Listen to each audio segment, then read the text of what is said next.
Welcome to the Scene Snobs Podcast. Every time he goes to that table, I love it. I will never not play that on the video. So if you're listening to this on the podcast, you gotta go watch Danfall. Welcome everybody to the Scene Snobs Podcast. I'm your host, Mick Manhattan, joined as always by the one, the only producer, Paul. That's right, producer Paul's here. We gave him that name a long time ago, and it's stuck. Other people may try to take it. Fuck them. Yeah. Yes. That's where I'm at. So, we chose war this morning. No. Well, listen. Do you want to get into a posting war? Because it seems to be all the trend amongst the most sane of adult human males among this right now. Let's have a social media war. I will tell you, back in the day, Casey and I used to do this thing called selfie war. Selfie, oh god. It was either selfie or GIF war. Selfie war was always the fun one. And what we would do is, we would do it for Mystery Elephant. So we would do it on the Facebook page there and then on the Twitter or whatever, different places, different times. And like, you would take ridiculous selfies of yourself, like kind of like trying to offend the person you're like calling out. In a way, not like super offensive, but not like telling the world that your boss is on the Epstein list. Not that type of stuff, Right. But but we would just have fun. So but people would get in it and they would love it. So it would go on for hours, all day long. Sometimes people constant stuff. And people would be like, this was fun, man. This was a good time afterwards. It's not fun? Harsh words from a president, harsh words from a billionaire. I want to hear the harsh words from a woman. I want to hear what she has to say. Enough of the men. I'm trying to make Paul feel as uncomfortable as possible. I'll start filming all my coworkers because I got quite a few females and they vent all the time, respectfully, and they're hilarious. I'm start posting that. Nothing wrong with that. And I just hype them up. I don't want to silence women's voices, but I want to hush up two grown man children with tantrums. You brought it up. You shouldn't have brought up the internet. Sorry. Should have brought up the. I wasn't even thinking about that. That wasn't even the topic tonight. Although it should be. It is. It's very bad performances in what seems to be the greatest reality show called America right now. Now I'm on a tangent. This is your fault. You're welcome. You brought I gotta get you there. You had every time I get out. All you had to do is mention the internet. That's all you had to do. And there it is. Yeah. And then I went off on the tangent. I'm the dog next door just losing his mind. Just barking like crazy, just getting you revved up for listen. Yeah. Shut up, dog. And throw tennis balls at you. You keep playing fetch with me. Come on, I'm trying to tell you, go away. My trauma. Welcome to the Scene Snobs Podcast, everybody. We're going to take it to insane places, absurd places sometimes, and we're going to sometimes just be here with us. Yeah. We're going to talk about a bunch of fun stuff tonight. I do want to talk to you about the new Nathan Fielder season of The Rehearsal. I've been watching it. And it's it's controversial in a great way. Okay. But it's true absurdism, but I'll get into that more. Guys, as always, we're going to start off with our wonderful reviews. We're supposed to do Ballerina tonight. Neither of us had a chance to fully see it to review it. So, unfortunately, we're going to review that one next week. But there's no shortage of movies to check out this week. And The Life of Chuck is our first. Is up. New Mike Flanagan, Stephen King, based on the Stephen King short story, The Life of Chuck, starring the great Tom Hiddleston. Karen Gillian's in this movie. Chiwetel Ejiofor's in this movie. Mark Hamill is in this movie. I can't remember. Jake and Tremblay, I think, is the kid in this movie. He's much older now than he was in like Good Boys, or when he was at like the height of his. Like he was. There was a set of like 5 years where that kid was in every movie and he played the kid in every single movie. So I hadn't seen him in a while, but he stars in this movie as the young Chuck, who is Tom Hiddleston's character in the movie. Now, this is an existential movie. I like existential movies. I've never had a problem with them.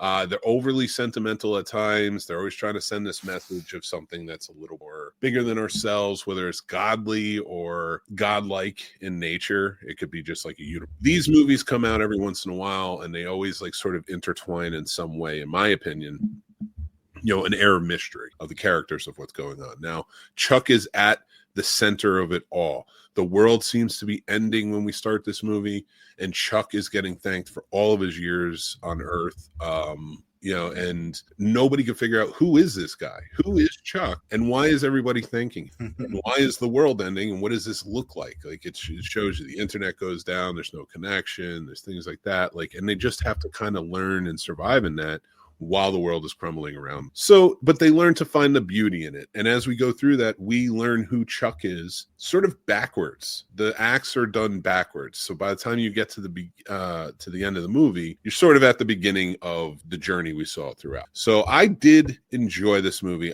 Mike Flanagan can make a movie look good. It's compelling in its nature of an existential type of sentimental movie. It's very compelling in that way.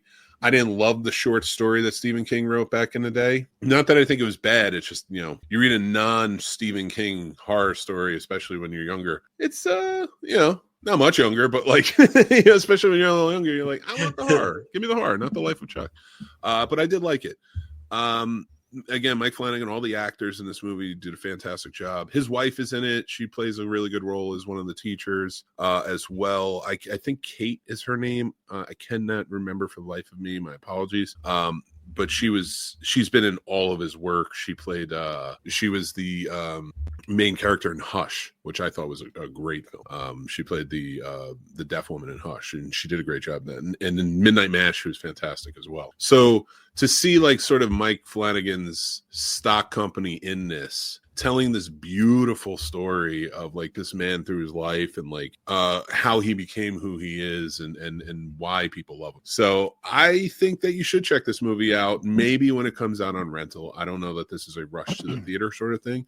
If you do love visuals in films, like really good cinematography, really good visual effects, the whole 9 yards, it might be worth going to see this in theaters. It's beautiful. It is a beautiful film with a lot of fantastical art to it. So if you check that out, I think and that's something you're into, I think that would be where you excel with this. But it is a feel-good movie, kind of like Interstate 60 or The Secret Life of Walter Mitty, stuff like that. It's more on that level, but it is worth checking out. Paul, did you get a chance to see this one?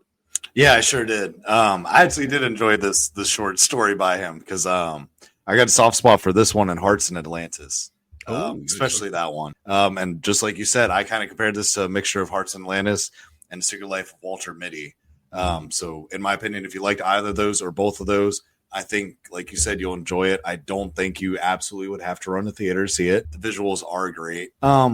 It's different, but I mean, I got a soft spot for Tom Middleton too. So I absolutely enjoyed this, and my rating's right there with you, right there at a 3. I thought it was a solid one. Stephen King is always interesting when he does things that aren't horror. I mean, his wheelhouse is horror always. But yeah, I mean, you got stuff like, The Green Mile and then Hearts in Atlantis. He knows he's a great writer, Oh yeah, and he's a talented guy. I've read his non-horror. For me, when I was younger, a little more brash, it was like I want the horror. I didn't want like the all the sentimental stuff. But it is a good story, and this is a good movie. And I think I'm definitely will watch this again. I think my kids should see it. Not that it's like anything it's short on story. Let's be real. It is a short on story type of film and filled with sentimental. But so is Field of Dreams. If you think about it, like stuff like that. And it's worth the watch. So like this is a movie where, like you said, Hiddleston does great. He's not in it a lot, but when he is in it, he lands. And there's a good reason, because Jacob Tremblay is the one who's mostly in it. And that kid does a great job. He smashed out of the park. He can really hold a movie together. So I thought he did a really good job in it as Chuck as well. So that's our review. Anything else you want to add to the movie, about the movie? No, because I mean, I just don't want to give anything away, and I don't want to. Definitely don't. Right, so it's kind of hard. So it's like, check it. I think definitely check it out, you guys, because it kind of flew under the radar, and I get Neon sometimes tends to let us all down, but I think they did a solid job on this at least. So if anything, give Neon another chance too.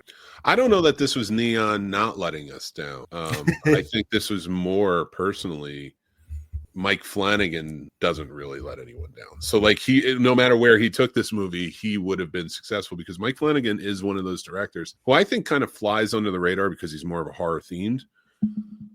especially tied so closely to Stephen King and like what he's doing and such. Like he's very influenced by him, of course. So I think like when you get to that point, he was gonna make this movie, and it was gonna be good, in my opinion. And this was, I don't know if he had anything to do with the other Stephen King film that's coming out this year, The Long Walk, which that's a brutal book. It's a rough book. That is a rough book.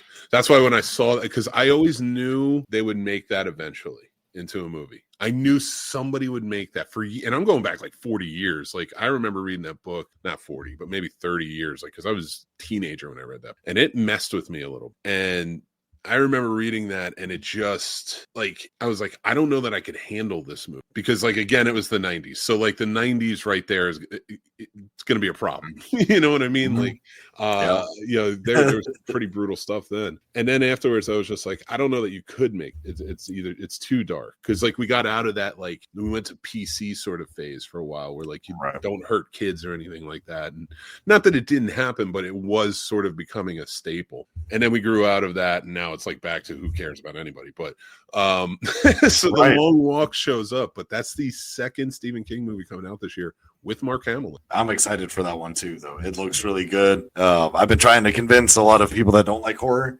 that love the Hunger Games. I'm like, it's Hunger Games, just a little edgier and messed up and awful. And yes, it is not Hunger Games, everybody. It's not. It's just like it. A lot worse. It's a lot worse. Let's be real. But thank you for watching this review. I'm not going to let Paul trick you into family movie. Watching this movie under the guise of like, it's similar ish. It's more similar to Battle Royale. Calm down. Like, calm down.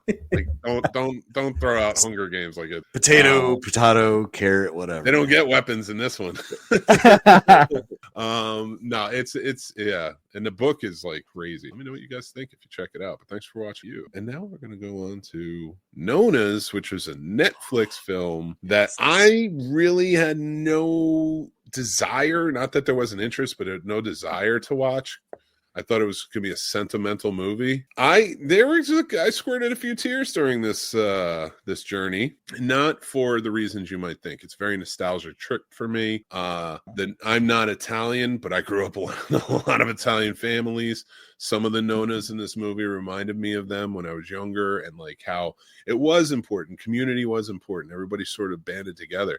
In the city and stuff like that. And like the grandmothers were always very important. My grandmother was always very important to me. And, you know, she was friends with the Nonnas in the neighborhood. We were Irish, so it was Nana. I had a Nana and I had a grandma. So like, that's what it really came down to. But this movie tells the tale of Vince Vaughn's character, and it's a true story, which I thought was interesting. He loses his mother recently, who he took care of, and his grandmother is Nonna, and his mother were just his world. You know, he loved them so much, and he cared about them. He's really distraught and heartbroken. And so like in the inheritance, he takes it and he says, you know what, I want to give back. I want to give this feeling that my mother, my grandmother, or my Nonna always gave me. So he buys a restaurant, and he comes up with not so much a gimmick as it is his way of like sort of connecting to food and things like that. And he hires friends of his mother and his grandmother, and some new ones,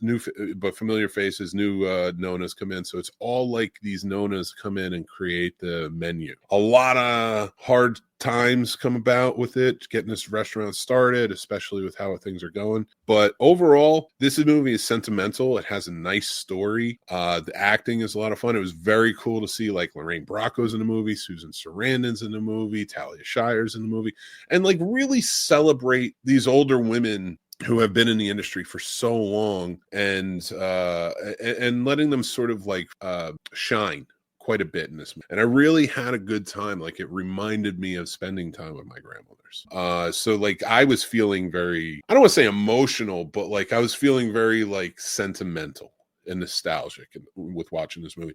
There were things I was laughing at in it that are so like Staten Island. Like I'm from Jersey City. It's not that far. And then I grew up in Carteret, which is like right across the bridge from Staten. You can throw a rock to Staten Island, but and I'm not saying I'm from there or anything, but I know the people and I know what it's like growing up in that element. So watching this was one where like they would do little things here and there, like him and Joe Manganiello is in the movie, plays his best friend, and like just their dynamic and how they're talking to each other in the movie, and like the best friendship reminded me of me and my best friend and stuff like that. So like I even like was saying things to my kids and my wife as we're watching it, and my Jersey accent started flying out a little bit. So it was very nice to watch this and have that sentimental feel. So got a 3 out of 5 from it, and that is why, because it is a good movie with a good story. And if you're good with sentimental type of movies with good acting, this one I think is for you. I'm not going to say it's overly perfect, but it's definitely worth a watch, especially if you understand, or you want some nostalgic feel to like your grandma. But I really did. I enjoyed this one. But what about you, Paul? You saw this one too. I absolutely enjoyed it. We were just looking for something that weekend just to kind of throw on. We're like, oh, we love Vince Vaughn. Let's just watch this. No premise. Didn't watch the trailer. I wasn't ready for it. Look, whenever it has to deal with grandmas, I'm already sentimental and emotional as shit. So they did a great job with this. My family also is not Italian, but it still reminded me of my grandmother and, other friends' grandmothers. I thought this was beautifully done. It was great seeing these actresses again. It made me want to go back and watch almost not all their movies, but as many as I could, just being like, oh yeah, like, wow, look, like she can still act. They're still fun. I thought they told the story very beautifully. I thought it was very well done. I thought the pacing was solid for it being, more of a drama. Because a lot of times themes like this, they kind of get a little too lopsidasical, and then you kind of lose it, or you're like, man, can we get to the point? And they keep going with the laughs or random turns. I thought they did a really good job. I want probably my top 10 favorite performances by Vince Vaughn. Yeah, okay. I like that. Yeah, and I mean, he did such a good job in it. Gripe wise, anything about this movie that I didn't like, it more comes from there was pacing issues at certain times where it seemed to go off and take a turn. And like I don't really want to give too much away. I want people to check this out. Like that's why I don't like to spoil too much. If it's movies sort of flying under the radar, but it takes certain turns where I'm like, this is late in the movie. I didn't expect this. Not that it's bad, but it seems oddly placed. Right. And I feel like more and more movies are doing that and experimenting. So I don't like blame the movie and how it's written. It's just, it just felt like, okay, we just got over something. Now we're going into something new and we're getting towards the end and we still need to like kind of clarify some or like fix some or resolve something. So overall, like again, so well told story. Again, overly sentimental. This is another one that's more sentiment than it is story, but it is a good story. I really did like it. So and everybody was good performances all around. So I did enjoy it. All right, and what's your rating for this? I put it right there again. 3 out of 5. It's right so there. odd. It's so odd to have two 3 out of 5s for me right in a row. So and we're both agreeing. So it's even more odd. I don't know what's wrong with you. We did the same thing last week for the most part, almost.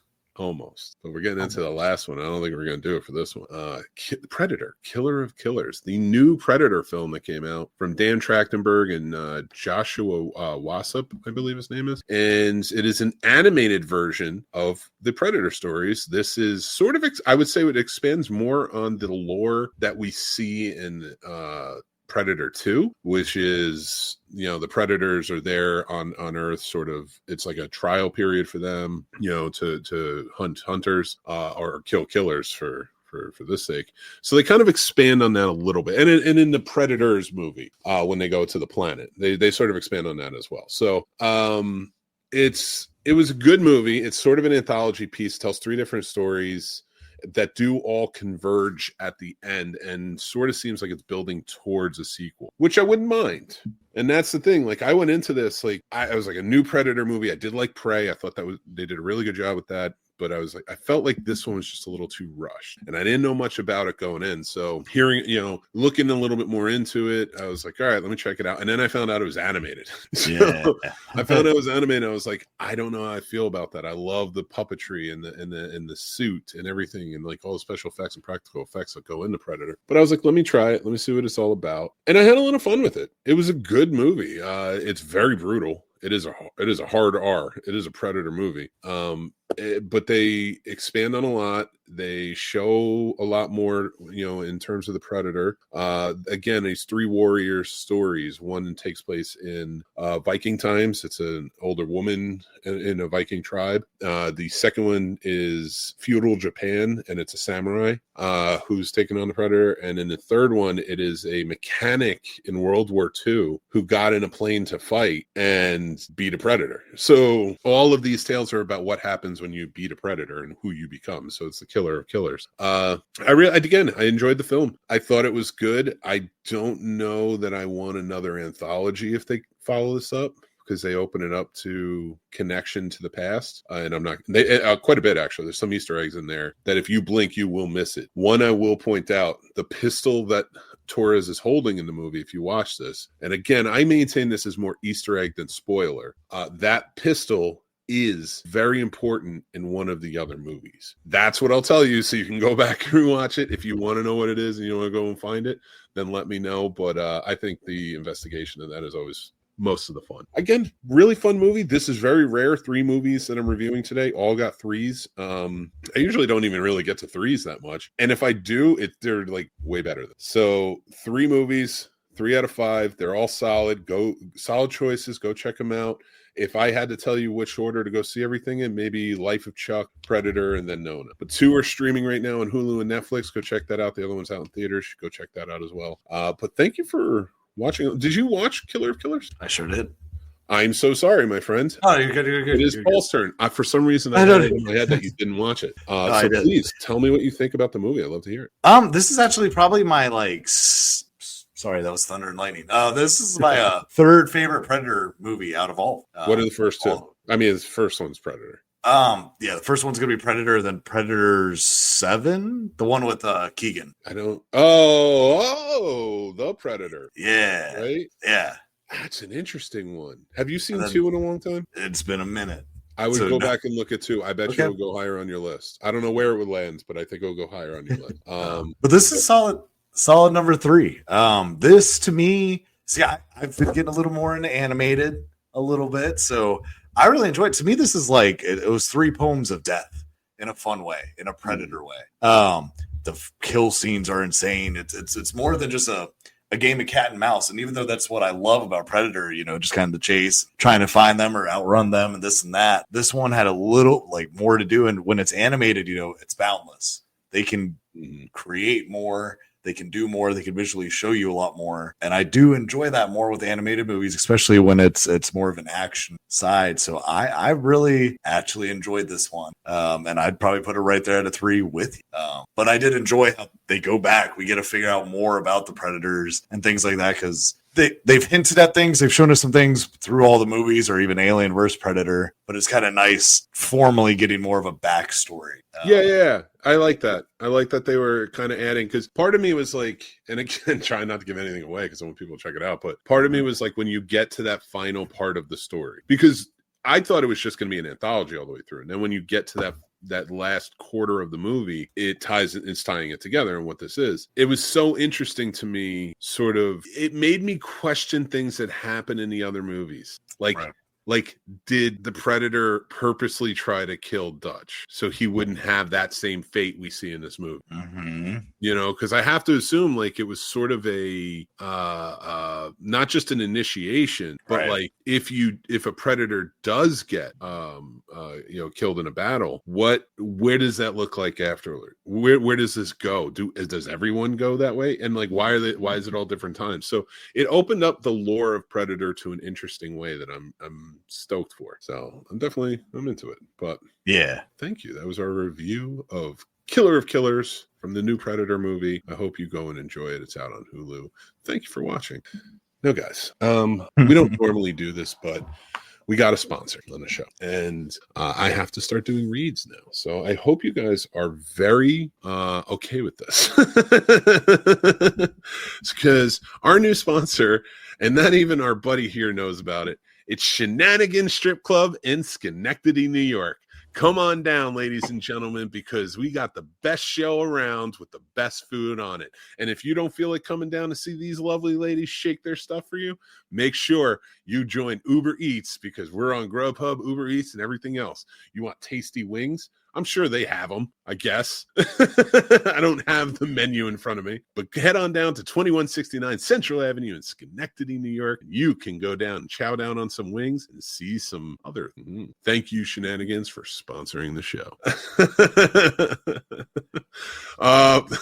That is awesome. Wow. Yes. I want a Shenanigans shirt now. I need to get a shirt to make shenanigans. It's time to get into some shenanigans. That's going to be our new shirt. It's time for some shenanigans. And I want to try those wings now, too. I've been to Shenanigans, and all I got was this shirt. I've been to Shenanigans, and the only lap dance I got was this shirt. It makes no sense, but I don't care. It's fun. So, that's fair. Listen, we got a fun topic tonight, though. I got... I just love that on Uber Eats. Like, how good job, good business model. I respect the shit out of that. No one around here does that. None of the clubs around here are on Uber Eats or DoorDash. You gotta drop it down. You gotta drop it down the door, and Uber Eats is where to do it. Do their own employees deliver it? Because that'd be even better if they just had it just for their own stuff. How messed up would that be? Is if their employees had to become Uber Eats drivers because nobody was going to it just becomes a food delivery service at this sexy food delivery. Oh, Shenanigans and Schenectady. But I want to say hi to everybody that's joining us. Jay, what's going on? Thanks for joining in. Brian Durham is here. How's it going? Radar's here. Radar. I think Brian wants to get to Schenectady right away. Yeah, he wants the wings. Yeah, just the wings. The wings. The wings are where it's at. That's for sure. Again, not even sure if they have them, but I'm gonna assume. That they have the wing, because it's Shenanigans, and you can't get into any good Shenanigans without wings. It's all thighs, no wings. Oh my God! Could you imagine going to a strip club? Just some dive. And listen, I've bounced for many years. I've seen some dives, but going into a dive like bar strip club in Schenectady, New York. And I have all the love for Schenectady. I do. It's a beautiful town. But you go in there and you're like, hey, can I get a 12-piece wings? And they're just like, sorry, we just got drumsticks. Like, it's not even the same thing. What? We had that problem. You remember that? Where there was a shortage on drumsticks. You could only get flats for a while. So we had that whole shortage for a while. I didn't. Listen. It was a problem. Fuck this government for screwing. And like not just this administration, because I'm sure that was like another administration. So stop messing with our chickens, all right? I will tell you. There is a chicken pen, a chicken coop. I'm sorry, chicken coop. I'm not a farmer. Doesn't mean I don't respect them. I do, actually. I always, whenever I see farmers, and you can ask Casey this because he grew up on a farm, I ask a million questions because I'm interested. I'm genuinely interested in like what happens. So like whenever I like meet a farmer, I'm like, I have questions, and it's just like really benign questions, like when you're dealing with the goats, like like stuff like that. Like it's just, and I get more excited, and you can attest to this because you've been with. I get more excited when I see somebody who has a job that excites me. And I'm talking about like I'll ask plumbers and electricians like stuff. Like, if you ever seen this and if this, like, and I get so excited to ask them questions. But when I see a celebrity, I could give a shit. I don't even care. Like, it's like, great. It was great meeting you. It's great seeing you. You're really nice, really, and we have a great time stuff. But like, I would still be asking the questions from all the people at Shenanigans before we go to the celebrity. So get your wings down at Shenanigans Uber Eats. Now on Uber Eats. It's the worst read of all time. Before we get into our main, but yes, screw the government for messing with our chickens. But anyway, let me go back to my chicken story. I went off on a tangent, but bear with me. There's a family, it's the house, it's in my neighborhood. They got chickens, right? And to get their eggs and stuff like that. And they have this giant rooster. It is gorgeous. It's white rooster with the big curly tail and like the red and like just like it. This rooster looks like you would see it on like a TV show. You know what I mean? Yeah. Well, when you're driving past, I always go down this road because I know the chicken coop's going to be there and I like to see the chicken. I like animals, so I don't mind seeing the chicken. Canadian geese, they're a problem. Respect them, they're a problem. Been attacked by them. So every time we pass by, I don't care who's in the car with me, I'll see that rooster. I will see that rooster on its hind, well, of course, its hind legs, it only has 2 legs, but standing tall above everybody else, this tall ass rooster. Yeah. I know you can tell what's going to happen. And this isn't bullshit. I do it every time. Kids in the car, wife in the car, friends in the car, whatever. I don't care. I drive past, I look over and I go, that's a giant cock.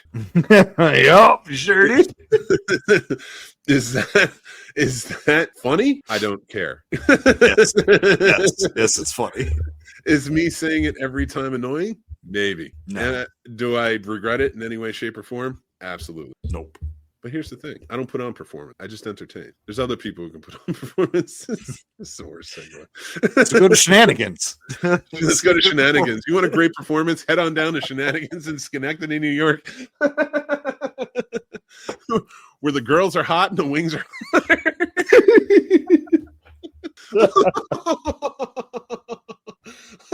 They should hire me. All right, our main topic is great performances in bad movies. It's also our top 5. But before we get into our top 5, which is going to be the actors we really want to get to. So Paul, like there's a lot of it. Arguably some of your most favorite Fair. No, but like there are arguably like some really bad movies, but there are some that turn out, some performances that completely blow you away. Like do you think, let's start here. Do you think that certain actors, good actors, can make a movie better just if their performance is the only good thing about it? Yeah, absolutely. Okay, what are you basing that on, though? Because I don't disagree, but I don't know that I agree yet either. You know what I mean? Okay, so I'll use one of my examples, right? So one of my top ones, right? No, so I got to use something. Use an honorable mention. I got one for you. Okay.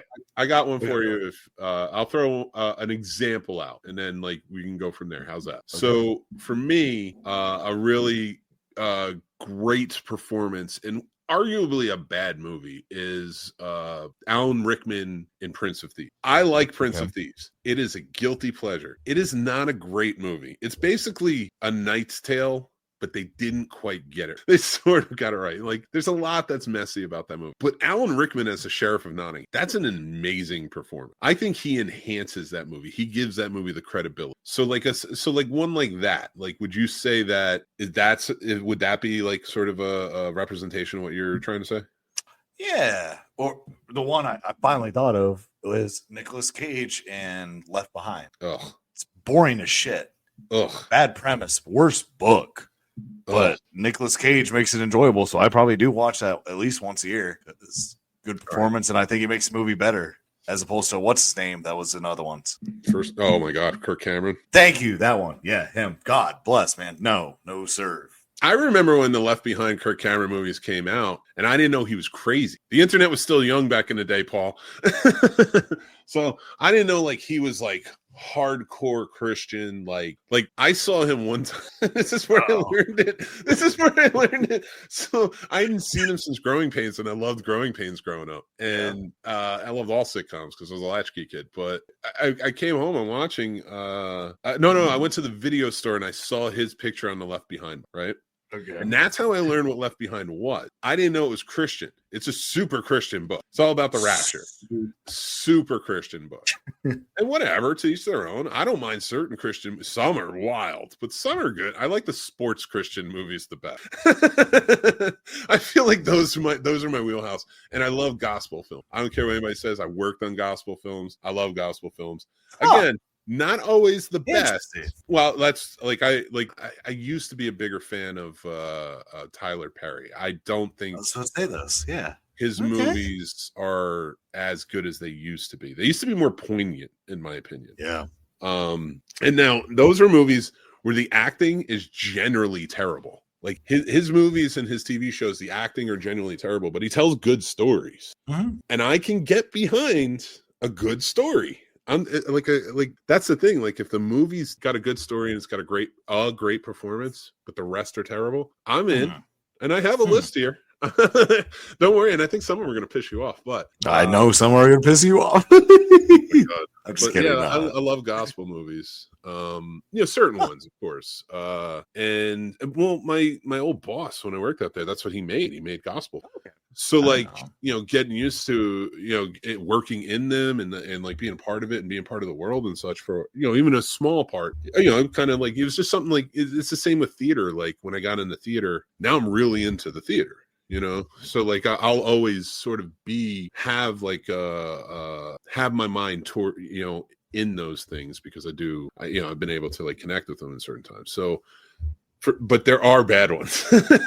There's some bad movies, of course. So going back to Christian movies in the Left Behind series, saw his face. I was like, oh, cool. Kirk Cameron's doing movies again. I thought he'd retired by this point. No, and little did I know, like, dude was super Christian. And like late one night around the same time I saw the Left Behind movies, right? And I promise you, this is going to pay off to the Nick Cage talk. So late one night, this is how I found out that Kirk Cameron was like super Christian. I was flipping through the channel. Now, I was a conservative Christian growing up, Catholic, hardcore, went to Catholic school, the whole nine. Like I was there, pro-life, everything, so I understand. And like there were some channels I would watch and stuff. So I would put on Christian channels and stuff like that at times.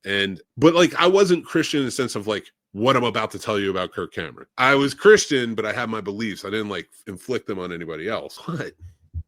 I turned on the channel and I feel like this might have been one of my real awakenings. And I'm watching Kirk Cameron on the street, live on the street with a microphone in his hand, going up to random people and just being like, do you masturbate? You're a sinner. You're going to go to hell. And like, he would then run to the next person. He's like, do you ever think about your neighbor's wife? And I'm just like, and like, he's just asking all these ludicrous, like, not even like pointed, like, hey, have you ever cheated on your wife? Or have you ever cheated on your husband?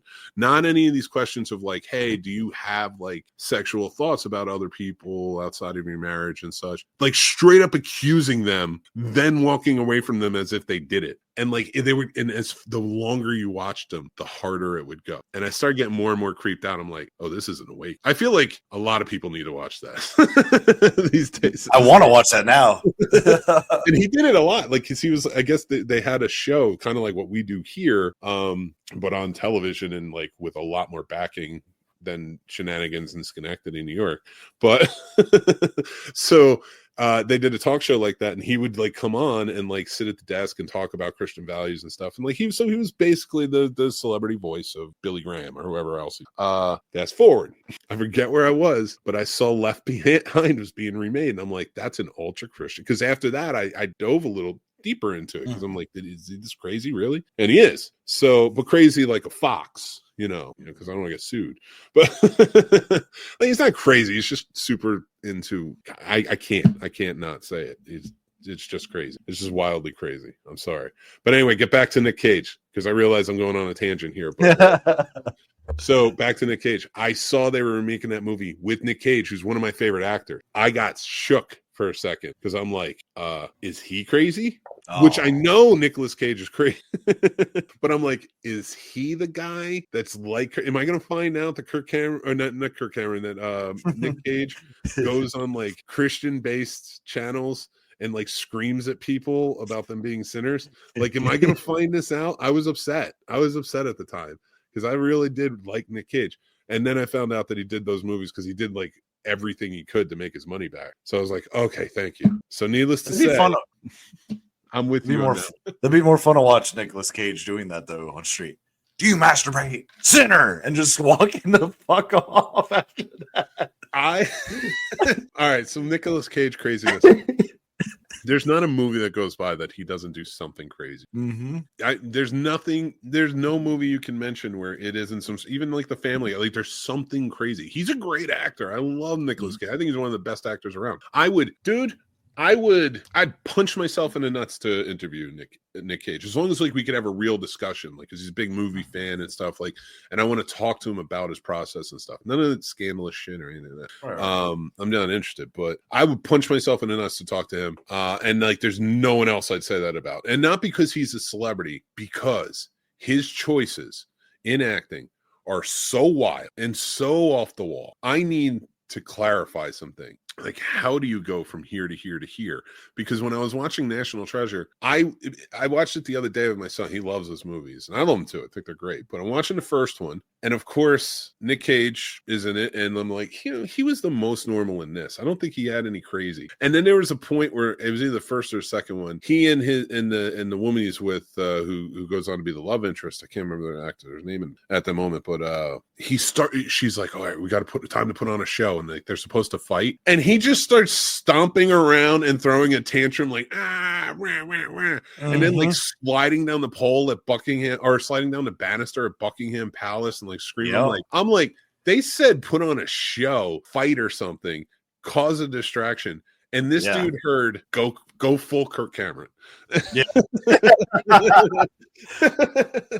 So I'm getting off that one though, because that was a very long story for me to tell, but I came back full circle. You always come back. I like it. I always come back. That's the one thing. I always come back. They might suck. You might hate it, but I'll always come back. Don't worry about that. Not like my birth family. I appreciate you, Mick. Oh my God. Listen. You know when like somebody says something and you know they're making a joke, but it's like trauma. Right. Yeah. And like, I know you know this, so I can say it to you. And like, for anybody who doesn't understand this, and it's not a man thing, because I know plenty of women who can do it too. I know non-binary people who can do it. Like, it does not matter how you identify. People know how to do this. And and that is, when you're a trauma kid and somebody says something or makes a joke about their trauma, and you care about that person, it's very, you have to care about the person who's saying it. Your first reaction, being also a trauma kid, is always to say something even worse than what they just said. It's always and like, you think of it and you're like, oh, I'm live on the air though.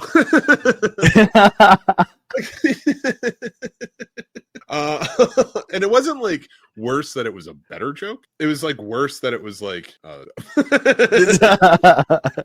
they never came back and was like, because your dad's Kirk. That's what I'm gonna go with. Damn, that would suck. That'd be the worst ever. Oh my God. All my money. If Kirk Cameron was your dad, that'd be amazing. How would you know? I would tell you to go full in. I'd be like, own it. Like Righteous Gemstone style, just all the way in. You better be Jesse Gemstone. I don't have a choice. It only be Jesse. You need those muttons. You need it all. You need that dress. He carries a little man purse around. That's 100%. That show is perfect. That show is perfect. Me, if I find that out, I'm becoming Baby Billy. Hell yeah. I'm just coming over all the time, and I'm just gonna look at Kirk and be like, "Come on, Kirk, give me $2 million now." And an 8-ball for a small investment. I got to pay my scientists. I got to pay the back. God, it is such a fun He was show. so good in it. That whole show is just fantastic. But again, like we talk about great performances. That's a great one. But like, so we were talking about movies though, and like how bad ones, if they have good acting in them, just work. There are plenty that aren't either. So what do you think, like for you, like what are performances, like how do performances stand out in bad movies? So like when I watch, this is a bad movie, but it's worth it because like Christopher Lee was so good in it. The Howling 2. Okay. Christopher Lee is in that movie and he does a good job, but none of the movie makes sense. But I've watched that movie multiple times. So do you think it's the acting that pulls that in? Do you think it's the craziness? Does it make a difference? It's a mixture of both, I'm sure. It probably depends on the individual. Like, but I do think sometimes the acting is what brings you back in, because there are plenty of movies with the list coming up that aren't good at all, but I like it because I like the actors' performances, or it was actually super good, or they dove into the craziness and they're so bad. I'm like, that's a great performance because it's entertaining. So I still come back to it. Is so to think about that too, like, with all these great like performances and like bad movies and stuff, like, do you think that's something that may enhance? I'm trying to ask this question the right way. So, like, if you have a really bad performance, but it's a good movie, it's a good story, you're enjoying it, you like everybody that's involved. U-Ball. Let's think about U-Ball movies. Yui Ball. He did like In the Name of the King, Blood Rain, all of those. Like, he had a lot of House of the Dead. But if you go on for a little bit, there's some fantastic actors. Ben Kingsley's like in almost all of his movies and such, So for movies like that, which are clearly bad and do get the stories wrong, especially of beloved video games and stuff like that, why do you think the actors keep coming back? Do you think it's just they respect the pay? Is it the paycheck? Like, what? Like, and I just want like your opinion on that. You don't have to know for facts. I'd like to think it's due to the fans. In my naive mind, I hope it's because they're like, oh, I did the first one, or I just did the one before this. I want to keep it going, because that's my part. That's my character that I created. I want to keep it going. Probably what it honestly is probably more of a paycheck. Their agent probably is like, hey, you got this gig. Okay, cool. Where am I flying to? Boom. But I guess the location probably helps. Right. But like I said, my naive mind, I'd like to think it's more of them just taking ownership of the character they created or their interpretation of it. So if they're, they just want to keep it going. But like I said, that's in my own naive mind. Okay, so has there ever been like a time that you can remember where you maybe were watching like a trailer for a movie or something popped up about a movie where you were like, you knew right from the minute you saw it, you're like, this is gonna be terrible. But then you were like, why is he in it? That's an Academy Award level actor. One I can think of is Jack and Jill. I'm like, first of all, after Ridiculous Six, I'll never believe that Adam Sandler, as a comedic filmmaker, has it anymore. I just don't think his style of comedy works in today's world. Okay. It still has a place. Don't get me wrong, and people can enjoy it, but I don't think it works in today's world like the hits that were in the 90s. Like Happy Gilmore 2 is not going to be anywhere as good as the first one. It's not. It's just going to be a nostalgic runoff in that trailer. And I will give it a fair shake. I'm going to go into it, and I am hoping it is good. That's the thing. Like, I may have a preconceived notion. I've been doing this a while, and so like, watching these movies and like kind of picking up on them, like I can see the trailer for Happy Gilmore 2 and know like this is going to be a problem. This is going to be another Hubie Halloween, which I might like, but I can identify it as bad because it is a bad movie. It's just because it's a staple forever. Halloween. It's a staple. The forever argument I will always have with movie fans so like good. You, and not just you. There's so many like you. It's you have to objectively like. All right. I just love that movie though. You can love it, but you can't argue that it is a dumb movie. But there's a reason we love dumb movies. True. Like, even taking Adam Sandler, you take Hubie Halloween. Now, what's your favorite Adam Sandler movie of all time? Mine's The Wedding Singer. Ooh, my favorite Adam Sandler. Ooh, that's so. He's done so. Honestly, it's probably Little Nicky. Don't tell me, because I want to. Now, when we do Happy Gilmore 2, maybe I'll do an Adam Sandler top 5, so you can save it. But I'm going to take one. And let's just say, looking at the trailer for Happy Gilmore 2, does it have the look, feel, vibe, or feeling that it is anything like the first one, other than the characters are like continuations? I'm talking about like when you watch the trailer for Happy Gilmore, you're like, oh shit, it's Happy Gilmore. Like, it still looks super funny. I think there's something to the grittiness and the low budgetness of it. But when I watched that second one, I wanted it. I was watching this, like I was waiting for that trailer. I was like, I really want this to be good. And I watched it and I'm like, I don't think this is going to be good. And I hope it is, and I hope it changes my mind, and you'll see my review when it comes out. but like It won't be. After Ridiculous Six, there's like, as a dramatic actor, even like a comedic dramatic actor, because like, was it Hustle? He had a bit of comedic flair to it, but it was a drama role. He did great. He's a great dramatic actor. He can act his ass off. I don't want to take anything away from him, and he can direct, and he's good, but I don't know if he has the touch on comedy anymore. Like, I feel like Ben Stiller sort of, when he got into directing, sort of evolved well into comedy. And his style of comedy still works. Like, he evolved it to what people are attracted to in terms of comedy. I don't get that from Adam Sandler when he does a comedy. And I think that's why, like, you get a Hubie Halloween, who, in my opinion, is one of his better comedy movies of the last 10 years or so. But that's saying something. That's my point. that's you know, it's no Ridiculous Six, I suppose. God, that was so bad on every facet. Every facet. That movie. I want his mug. I want the bike. The movie was so good. You liked Ridiculous Six? No. I'm talking about Hubie Halloween still. Not Ridiculous okay. I get that. Hubie Halloween to me was okay. Nobody get mad at me. No, even better, because I just watched documentary. Hubie Halloween is on the level of like a Big Top Pee-wee. Okay. Yep. There you go. It's not a great movie, especially comparatively to the first one. You know, it's not a great movie, but it's warm, it's fun, it's nice. You know, you like it. There's something to it that appeals to us, and the horror especially. I think really, I wouldn't mind him doing more comedies like that. But yeah, I promise you we were going to get back to the great performances and such. But actually, we'll just go to our top five. I feel like we've exhausted enough about Adam Sandler, and I don't want to trash. I don't know if you know who's on my list. I don't, not yet. I can't wait, top though. 5 countdown, great performers and bad movies. That's my theme song, 100%. Let's rock and roll, troll. Who you got for number 5? Number 5, I went with the movie Lovely Bones, and that is Stanley Tucci. Stanley Tucci? There you go. The bald guy. Yeah.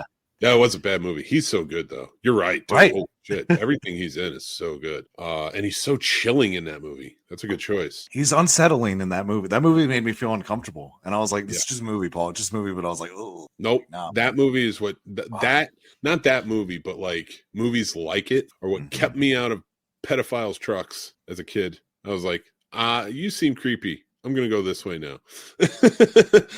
Sorry, Black Phone. You ain't getting me. I've seen, I know my first name is Steven.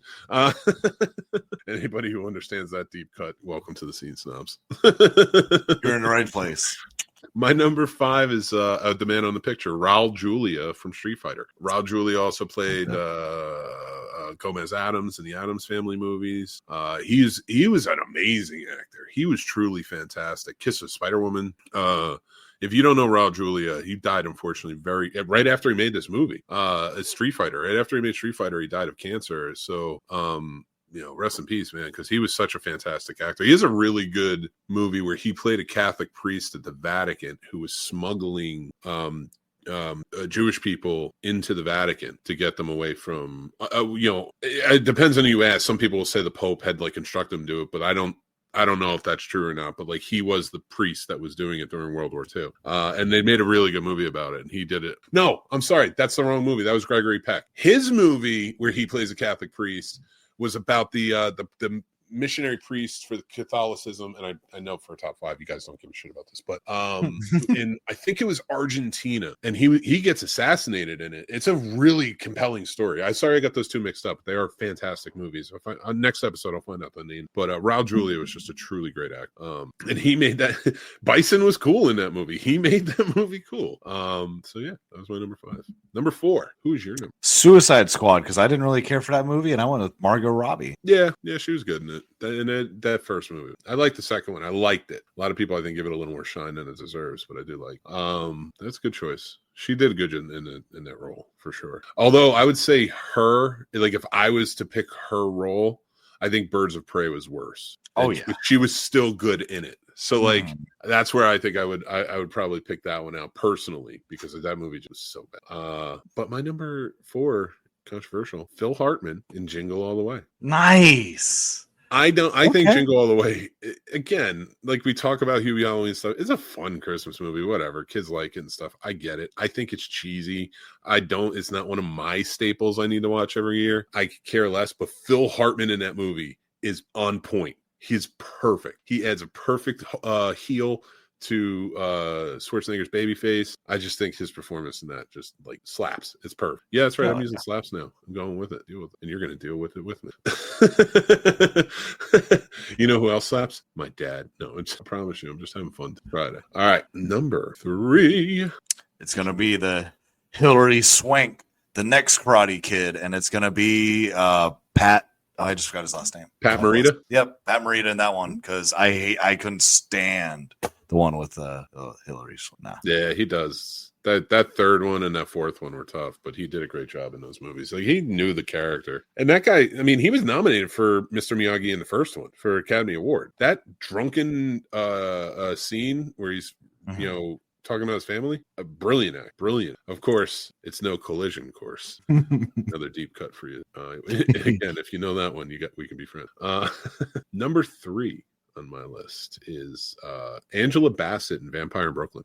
Ooh, I love it. It's a dumb movie, Wes Craven movie, Eddie Murphy, tons of other actors. Worth a watch, I think, personally. Good horror comedy, and a good horror comedy for me, and I think true horror heads will really appreciate it. But Angela Bassett delivers like a great performance in it. That woman can't give a bad performance. Like, she's always just like on point. So I love her. Yeah, that's all right. What's your number 2? It's going to be The Devil's Advocate. I went with Al Pacino. Hardline disagree with you. Hardline disagree with you. I think it's a good movie. Advocate is so good. Damn, I love that movie. I've been thinking about watching that movie for like 2 months, and I've seen it a dozen times. Like, I will watch it again. I think that, I mean, it's out there, but as like a horror type thriller, suspense thriller, I think it's so good. Oh my God. And his speech at the end. It's Al Pacino. Thank you. That's what I'm saying. Keanu's good in it when he's like, I don't lose. I never lose. And he's like lost everything. He lost his wife. It's like, dude, you just gave up everything. It's such a good movie. I love The Devil's Advocate. No, it's fine. It's your choice. I would argue against that as a bad movie, but I get where. But yes, I'll choice. He does give a great performance. All right, what was it? Where were we at? Number 2. Oh, so I'm on number 2. Yep. Florence Pugh in Black Widow. I thought she held that movie together. She did great, and even with Thunderbolts, like, I think Thunderbolts had a great cast, and I think Black Widow had great actors in its cast. There's a difference. I did, the performance of like David Harbour as the Red Guardian, because it kind of, talking about Thunderbolts and Black Widow, it's what I've come to expect. It's nothing amazing. It's not blowing me out of the water. It's just fun. He's funny. It's not a perfectly remembered character like a Hopper is, in my opinion, but like, he does a good job in it. But like, Florence Pugh, though, she carries that Black Widow, and then like, Rachel Weisz is good, Ray Winstone, and of course Scarlett Johansson, who I like and everything, but it wasn't a good movie, and it didn't feel like they were in it. You know what I mean? But Florence Pugh, man, she just had me cracking up through the whole thing. So she gets my vote on that one. So that's my number 2. My number 1's gonna be controversial. You're gonna hate it. You're gonna hate both of mine too. You have 2 number 1s? I got 2 number 1s. Hey, listen, it's a rare occurrence, but it happens. What you got for me? Okay, so the first one for number 1 is going to be The Beach, and I said Leonardo DiCaprio. See, I would argue against that. I like the movie. I didn't think he was great in it. I thought he did a good job. Yeah. I just didn't think he was great in it. So like, it's reversed. It's not that. Yeah. I think, And then you knew I had to bring it up. It's going to be The Stupids. I get it's a bad movie, but I love Tom Arnold. Great performance. I believe he's Stanley Stupid. 100%. I laughed at one joke in that entire movie, and it was the most obvious joke. You know what pisses me off is like I laughed at it hard in that movie too, and I laughed at nothing else in that movie. Nothing. I was so mad to have to watch that. That was one of the movies, because it was that and then something else you chose we had to watch. That's what made Casey quit. He was like, no, I'm out. He's like, I don't want to watch these bad movies anymore. I was like, oh shit. But The Stupids, when he's got to chase them and he looks at the bike, or no, he looks at the car. No, he looks at the bike and he goes, 2 wheels, 4 wheels. 4 wheels are better than 2.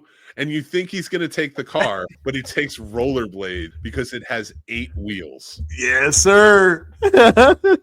That's the only thing that made me laugh that entire movie. So but you called it a stupid movie, and I appreciate that because I know that was hard for you. So I appreciate that, and I appreciate your number ones.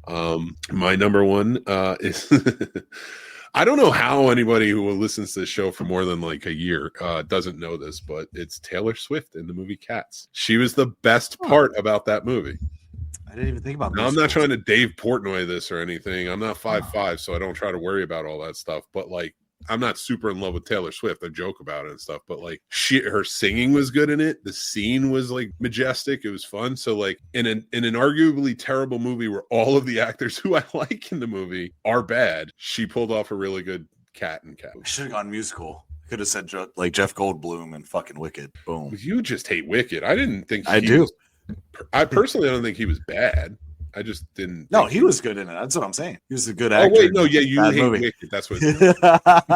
Bad movie. Yeah, I'll tell you what. That sequel to it, though, I was like, I'm kind of like, this back half doesn't seem great. The first half wasn't great. Like, it's a train. That's fair. I dug it though. I thought I liked the first part. You hated it so much, but I'm not gonna take anything away from you because I'm not like emotionally invested into Wicked.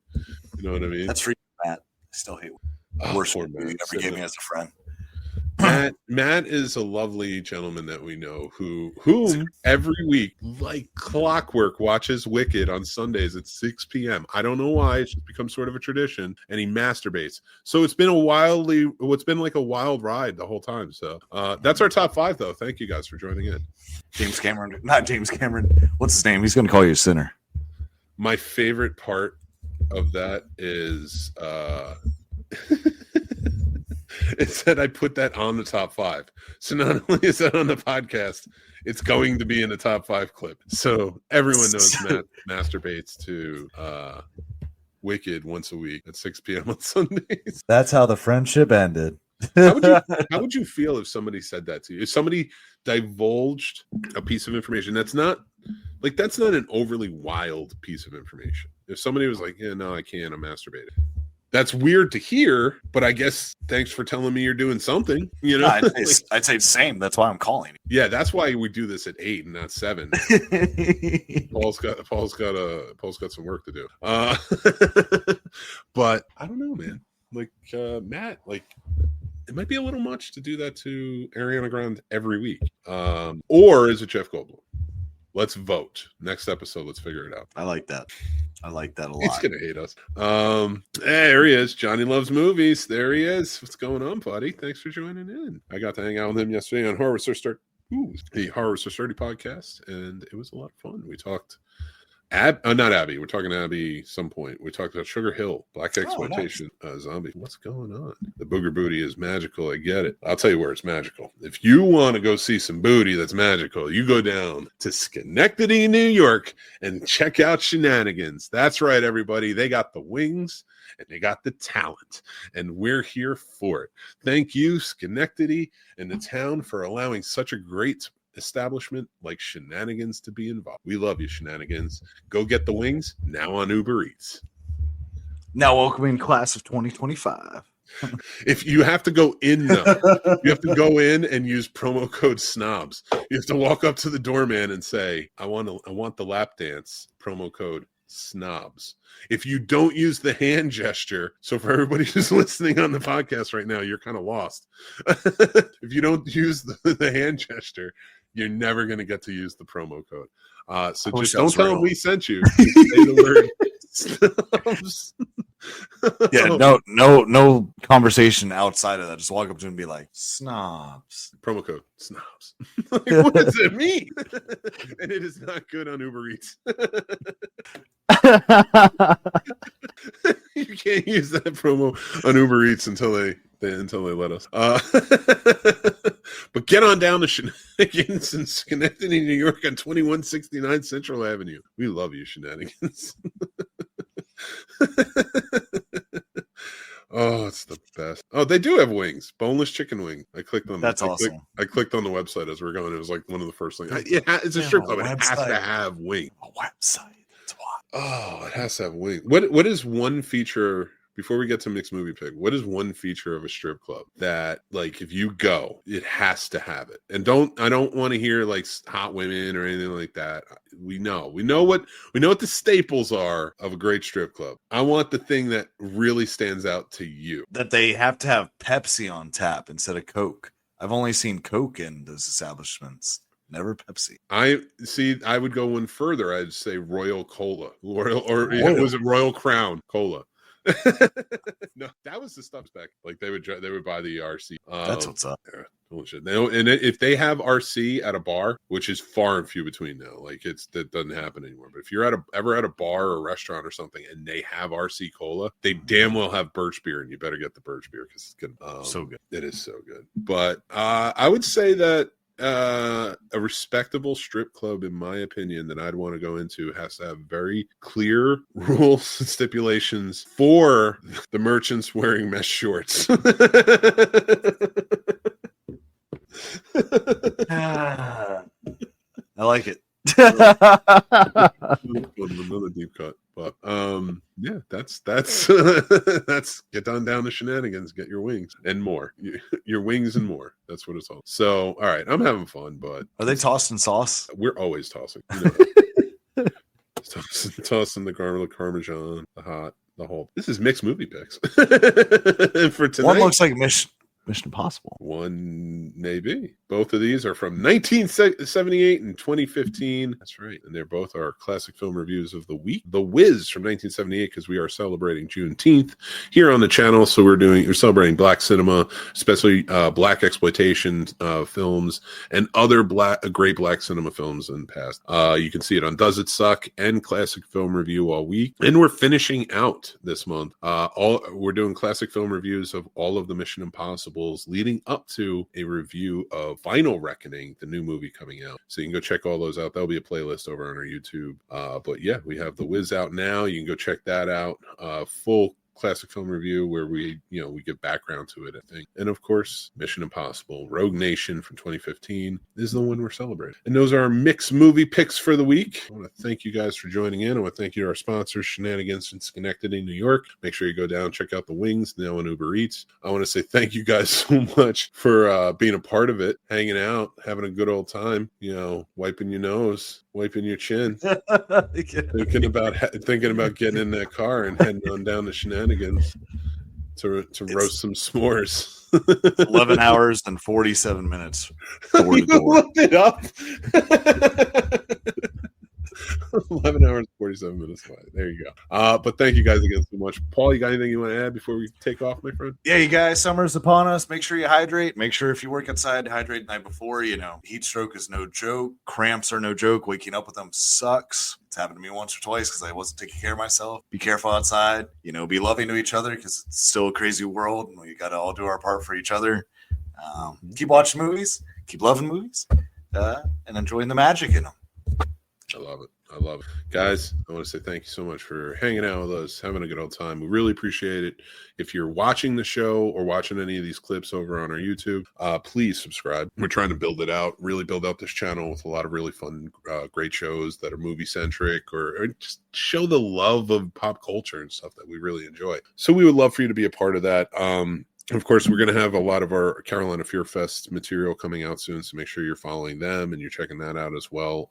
We're editing and putting things through now, so we'll be on top of that so you can see more come. Thank you guys again. Our Patreon members, thank you for all of your support, being there for us. It's free to join, but any of the paid tiers, those are members that just want to support and help the channel keep going because all that money goes back in to help and pay for the stuff that we need to do this and kind of keep it going. None of us are millionaires here. I wish at this point, but maybe Shenanigans will help us get there. But you guys are the ones, you're the lifeblood over on Patreon, supporting us, keeping going, allowing us to do this and just have such a great time. Not just the podcast, but the shows, the classic film review, Does It Suck? War Factor Fiction, all these other stuff. We have tons of stuff going on. So it really comes, not to sound cheesy, but to quote one of my favorite channels of all time from PBS, it really happens because of viewers like you. So thank you guys so much. And if you're listening to the podcast, thank you. Please rate and review us. That is a huge help to us. It really helps us get noticed. It helps us get a name out there. Even if maybe you're watching it and it's not your favorite thing, please give us a constructive criticism, like things that you like about shows, stuff. I don't ever ask anybody to give me a 5 and give me a glowing review. Give me an honest review. I'd love to hear it, but I appreciate you listening. I appreciate you following. I appreciate you being a part of it and hanging out with us. Until next time, everybody, I'm Mick Manhattan from the Scene Snobs. That's my man Paul down there, the producer extraordinaire.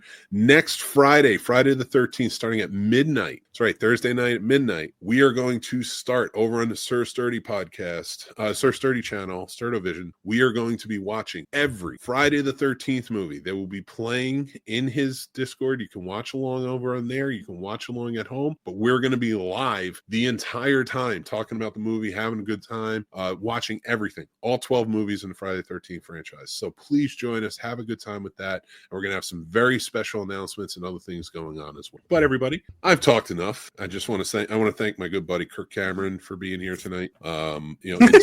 In the spirit, because we appreciate it. And I want to thank Nick Cage for everything he does. And I want to thank lots of you out there, all of you, for watching, listening, loving. Remember to stay snobby, I fucked that up big time. Stay snobby, stay cinematic, and just take care of yourselves, because that's important, and be kind to others. Until next time, I'm Mick Manhattan. That's Paul, and we will talk to you all soon.